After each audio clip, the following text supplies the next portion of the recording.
કાઢી મુખેથી કોળિયો, મોંમાં દઈ મોટા કર્યા. એ અમૃતના દેનાર સામે ઝેર ઉછાળશો નહીં તમે ક્યારે. પુનિત મહારાજ એમ લખે છે કે જેને તમને પોતાના મોઢામાંથી કોળિયો કાઢીને ખવડાવ્યા છે, ભીનામાં પોતે સૂઈ જાય ને કોરામાં તમને સુવાડ્યા છે, એની સામે ક્યારેય ખોટાવું બોલશો નહીં ક્યારે. એનું દિલ દુભાય એવું કરશો નહીં ક્યારે. પણ દુનિયામાં માણસ કમાતો થઈ જાય, થોડાક વધારે પૈસા કમાતો થઈ જાય એટલે ભૂલી જાય છે.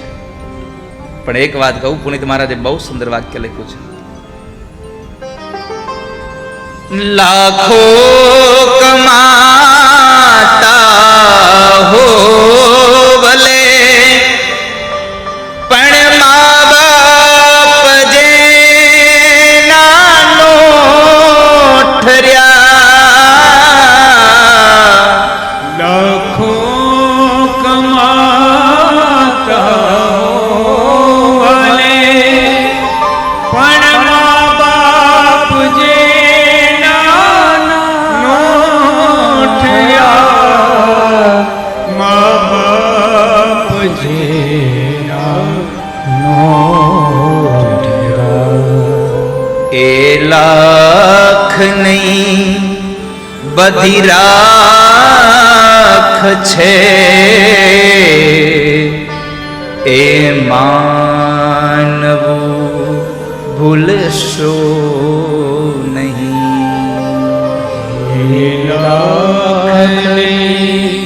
પણ રાખ છે,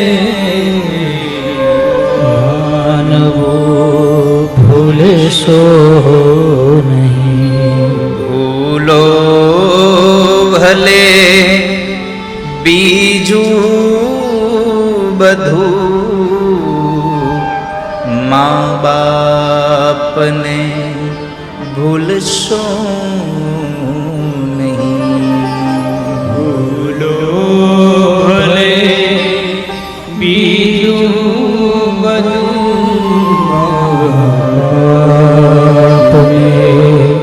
ભૂલશો નહીં. જ્યારે કથા આવી છે મા અને દીકરાઓનો, આ દીકરો મા બાપને હેરાન કરે, એક કથા કહી દઉં તમને. વાલા ભક્તજનો, યુવાન ભાઈ બહેનોને મારી પ્રાર્થના, અહીંયા યુવાન દીકરીઓ જેટલી બેઠી છે એ બધાને મારી એટલી ખાલી પ્રશ્ન છે કે તમારી ઈચ્છા છે કે તમારા લગ્ન થાય, તમારે ત્યાં દીકરો જન્મે, એ દીકરો પરણી ગણીને મોટો થાય અને પછી તમે જ્યારે વૃદ્ધ હો ત્યારે એ દીકરો તમારી હારે રહે, એ દીકરાની વહુ તમારી સાથે રહે, આવી ઈચ્છા કેટલી બહેનોની છે? તમારો દીકરો તમારી સાથે રહે, આવી ઈચ્છા કેટલાની છે? કદાચ તમને એમ થશે કે હાથ ઊંચો કેમ કરવો, પણ તમારા મનમાં તો એ જ ઈચ્છા છે કે આ દીકરો હારે રહેવો જોઈએ અમારી વૃદ્ધાવસ્થામાં. તો મારી એટલી પ્રાર્થના છે, તમારો દીકરો તમારી હારે રહે એવી જો તમારી ભાવના હોય તો એક વાક્યને તમારી જિંદગીના ચોપડામાં નોટ કરી લેજો કે તમારો દીકરો તમારી સાથે રહે એવી તમારી ઈચ્છા હોય તો તમારો પતિ પણ કોઈકનો દીકરો છે, એને એના મા બાપ ભેગો રહેવા દેજો. તમારો પતિ પણ કોઈકનો દીકરો છે. જો તમારા પતિને તમારા સાસુ સસરાથી, એના મા બાપથી તમે જુદો કરશો તો યાદ રાખજો, તમારા દીકરાની વહુ તમને તમારા દીકરા હારે નહીં રહેવા દે. કારણ કે જેવું કરો એવું જ ભરો, એ ભાવના કદી ભૂલશો નહીં. તમે જેવું તમે કરશો એવું થાય તમારી સાથે. અને આ સંસારમાં માતા પિતા બે જ વખત વધારે પડતા દુઃખી થાય છે. એક 25 વર્ષની દીકરી ઘર છોડી અને સાસરે જાય ત્યારે, અને એક દીકરો તર છોડે ત્યારે મા બાપ દુઃખી થાય છે. જ્યારે અહીંયા ધુંધુકારીએ પોતાની માને દુઃખી કરી, માં હેરાન થઈ છે. સંતાનોથી માં જ્યારે જુદી થાય ને ત્યારે માં હેરાન બહુ થાય છે. અત્યંત દુઃખી થયેલી માં એકવાર એક 8-10 વર્ષના છોકરાને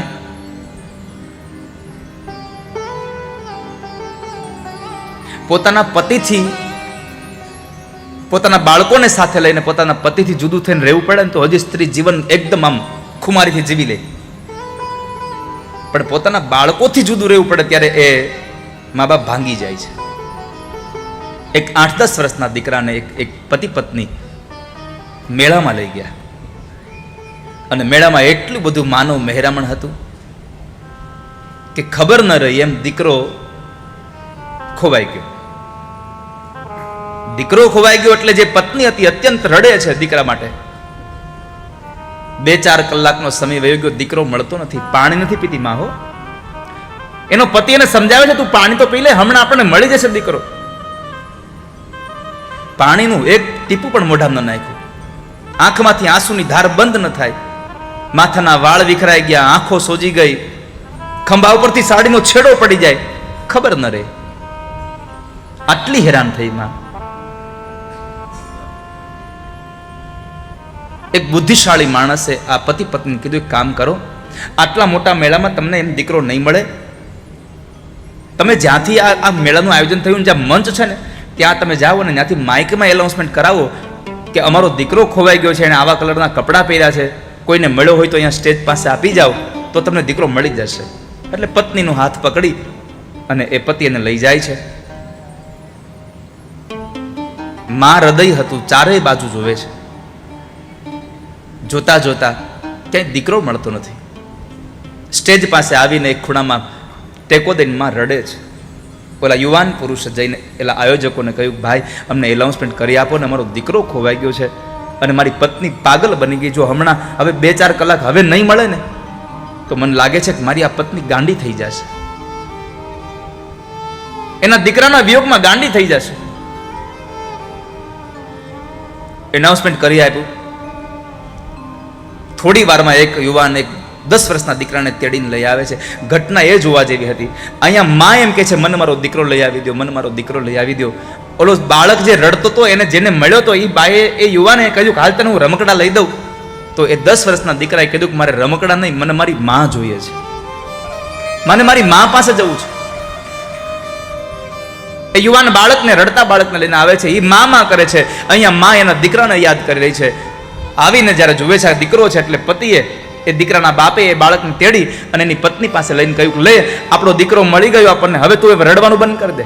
પોતાના પતિના હાથમાંથી એકદમ બાળકને લઈ પોતાની છાતીએ લગાડીને ચુંબન કરવા લાગી. અને માં રડતા રડતા બોલી છે કે લાલા તું ક્યાં વહી ગયો? તો બાપ તું મળ્યો ન હોત તો તારી માં જીવી ન શકત તારા વગર. માં અને દીકરા બે એકબીજાને બથ ભરીને રડે છે ને. આ દ્રશ્ય જોઈને હવે ઓલો પતિ ફરી ગયો, આવડો દીકરાનો બાપ આવડું ફરી ગયો, ઈ રડવા લાગ્યો. પત્ની ઉભા થઈને એને કહે છે કે હવે શું કામ રડો છો તમે? દીકરો મળી ગયો, સારું થયું. ત્યારે રડતા રડતા પુરુષ બોલ્યો છે, સાંભળ, હું તારી દશા જોઈને રડું છું. કેમ? તો કહે છે કે 8 થી 10 વર્ષનો આપણો દીકરો તારાથી 7, 8, 10 કલાક જુદો થયો. તું ક્યારની રડે છે, નથી પાણી પીતી, નથી શાંત થતી, એક જ વાત કરે છે, મને મારો દીકરો લઈ આવી દો, મારો દીકરો લઈ આવી દો. કદાચ દીકરો ન મળ્યો હોત તો તું ગાંડી થઈ જાત. આ તારી દશા જોઈને મને રડવું એટલે આવે છે કે એક 10 વર્ષનો દીકરો તારાથી 8-10 કલાક જુદો થયો તો તું આટલું રડી. મારી માએ મને 30 વર્ષનો કર્યો છે, તે આ 10 વર્ષથી નોખો કર્યો. મારી માં કેમ જીવતી હશે મારા વગર? મારી માં કેમ જીવતી હશે? યુવાન ભાઈ બહેનો, પુનિત મહારાજનું એક વાક્ય યાદ રાખજો, સંતાનથી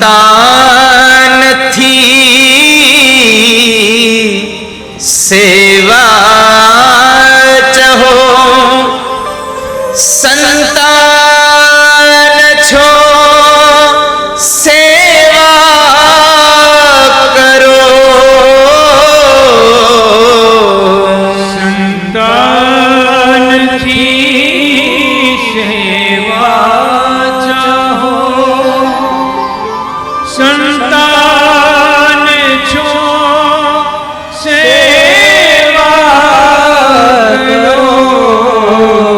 સંતાન છો સેવા કરો. જેવું કરો એવું ભરો, એ ભાવના ભૂલશો નહીં. જેવું કરો તેવું ભરો, ભાવના ભૂલશો